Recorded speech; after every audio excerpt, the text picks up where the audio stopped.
Hi guys, we've just finished filming episode 3 of the Mondeo restoration series, and you will probably have seen my behind the scenes of episode 3, but I thought before I leave, I thought I'd give a proper walk around of Mad Ford Engineering. There's so much cool stuff here that I thought, why not get Mick to just talk about everything he does, everything that's currently in the workshop, and what's coming in the near future. So let's head over to Mick and see what he's got to say.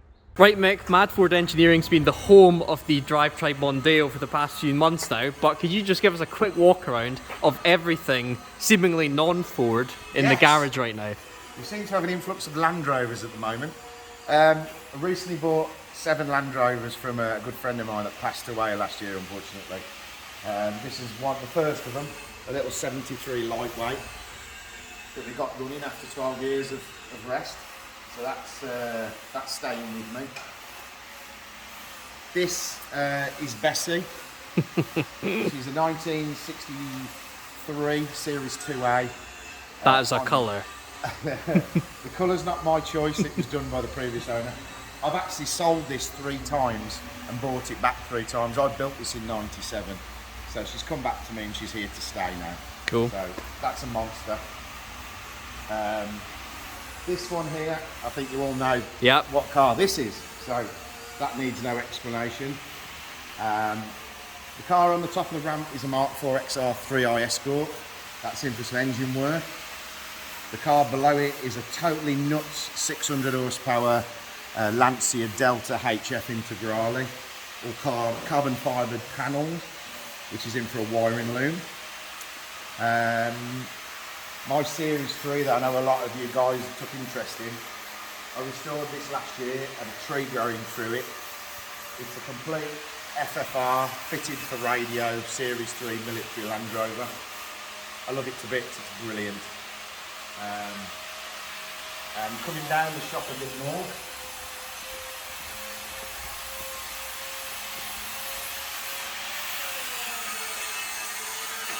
This is a 1968 Series 2A long wheelbase Pink Panther that we're building for a very famous British actor. It was used by the SAS during a few campaigns, Oman being one of them, and it's a long-range desert patrol vehicle, so he's asked us to build one. So we're just doing the mock-up stages at the moment, doing all the fabrication. Can you give us any hints as to who the famous British actor is? You've all watched this film. That's all I'm going to say. You've all watched this film. So we're talking A-list then? Yes, we are. Okay. Yes. I'll leave you guys in the comments below to have a shot at guessing whose car this is going to be. It's not going pink. A lot of Pink Panthers were painted pink for desert camouflage. This is going bronze green with a later turbo diesel engine in it, so at least it can do more than 40 mile an hour in it. So it will be a very usable truck when it's finished. Okay, and it's clear to see that you're very much into your Land Rovers. Is there a reason behind that? I have a slight military past and a passion for Land Rovers. I just love them to bits. They are just quintessentially British, and that's basically what it is, really. I just love them. And this hat has something to do with it. Yes, explain what that is. This is the TRF of the REME. Arte et Marte. That's all I'm going to say. What does REME stand for? REME is the Royal Electrical and Mechanical Engineers. There you go. Yeah.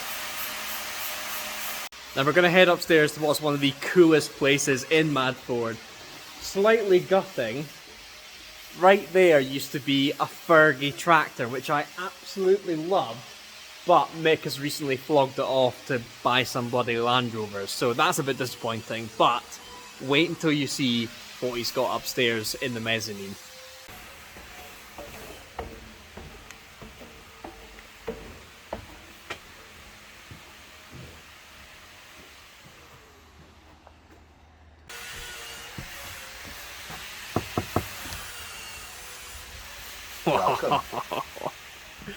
Right guys, you may have seen a couple of Airfix streams on my own channel, and they are inspired by Mick and this little room. Mick, explain what has led to all of this. A boyhood passion for building Airfix kits. Something I've always enjoyed doing, and I rekindled the flame last year. Built a few little things. As soon as we're building the real Pink Panther, my dad bought me a Pink Panther Airfix kit, well actually a Tamiya kit, which I reproduced and built, and it kind of stemmed from there. And I built tanks, transit vans, 25-pounder field guns, all sorts. We've got a Land Rover Wimmick build on at the go at the minute, and I've just seemed to stockpile a load of stuff. Where do you find the time to do it all? Well, I mean, clearly you don't have time to do it all. No, we have years of stash, but you've got to have your stash. It's generally at nights when I've got nothing to do. I crack a few beers open, I start streaming, and we build, you know. Okay, so you're working on a Messerschmitt here just now. Yeah, little Messerschmitt there. And what else? What are these components all from? These are for a Land Rover Defender Wimmick, which stands for Weapons Mounted Installation Kit. Okay. A 50 cal and a 7.62 Gympie. So that's what we're building at the moment. And I just used the sort of starter kits, but you've got absolutely everything. You've got your little painters, airbrush, a little booth, compressor, all the pigments. If there's one thing Nick doesn't do, it's half-arse anything. No. This is where we sit. Yeah, we sit and stream. Camera above me. RC cars are a big passion.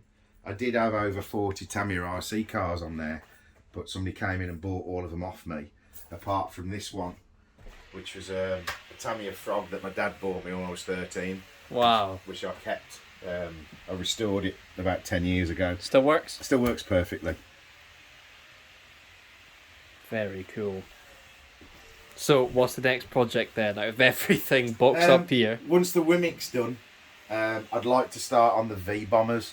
The Victor, the Vulcan, and the one that you just said. Valiant. Valiant, that's the one.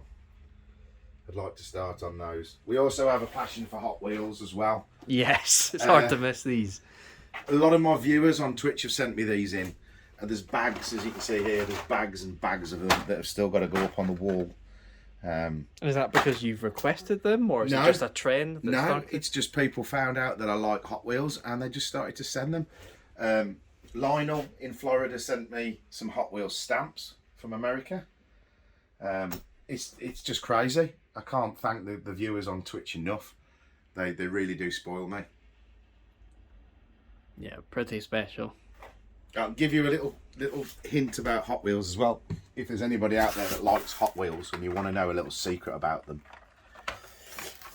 There are certain Hot Wheels cars that you need to look out for. They're called treasure hunt cars.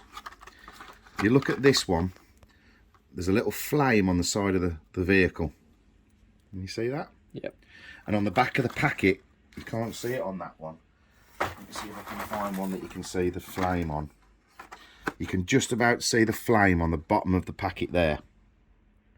Can you see that little mark? Yep. And there's a flame on the top.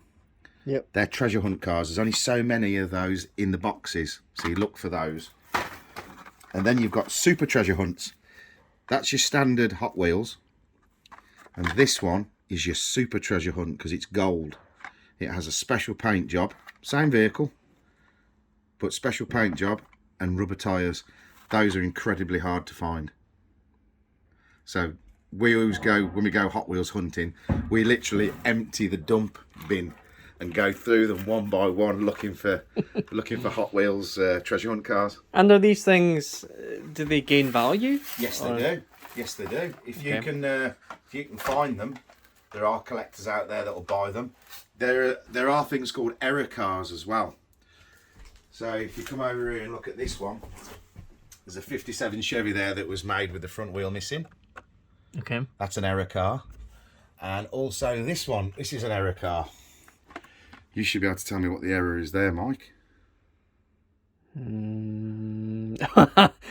name, Mazda MX-5 Miata. It should be an MX-5, but they've actually put an F-150 or 250 pickup truck in it. How did they sell that? Why did they go through with that? It's just an error. It's been packaged wrong. Oh, what a nightmare. And I saw it in the local newsagents and knew it was an error car instantly, so I bought it. And those are actually worth more. A little bit more to collectors, yeah. Wow. Yep. Sometimes the tempos are missing. The tempos are the stickers on the side of the car. Sometimes they'll be missing, or the wheels will be odd, or the body won't be riveted to the chassis properly and it's come apart in the packet. Yeah, they're called error cars, so there is a market for them. Well, I'm very jealous, and I hope at some point in the future when I have my own place, I'll definitely have a room that's even half as good as this. You've got to have a man cave. Every man's right to have a man cave. So that's everything in the workshop, and outside the workshop, he doesn't want to chat too much about everything out here because, you know, customers and all that kind of stuff. The things I want to focus on are his daily driver. Mick kicks about currently in this very, very nice Focus ST170. So this was kind of the Focus equivalent to my Mondeo ST at the time, and I love it. Apart from the wheels, I'd get rid of those, but this would make for the perfect drive-tribe production car alongside the Mondeo. I think this one's got about 170,000 miles, and it would be perfect for us to just kick about in. And then back here, this may look quite unassuming, but this is the Mondeo to end all Mondeos. This is an incredibly rare 2-litre 4-wheel drive Mark 1 Mondeo. So, underneath the body of this, there is the full 4-wheel drive system that made it later in life into the all-wheel drive Jaguar X type.